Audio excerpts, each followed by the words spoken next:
हत्येचे आरोपी अरविंद केजरीवाल यांच्या बचावासाठी आयोजित ठगो का मेला या कार्यक्रमासाठी उद्धव बाळासाहेब ठाकरे गटाचे नेते आणि टोमणे सम्राट उद्धव ठाकरे दिल्लीमध्ये पोहोचले आणि टोमणे मारण्याचा कार्यक्रम केला।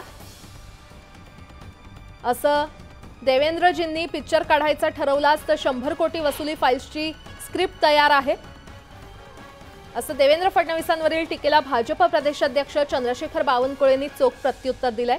ठगो का मेला या कार्यक्रमासाठी उद्धव बाळासाहेब ठाकरे गटाचे नेते उद्धव ठाकरे दिल्लीमध्ये गेलेत असं बावनकुळे यांनी म्हटलंय।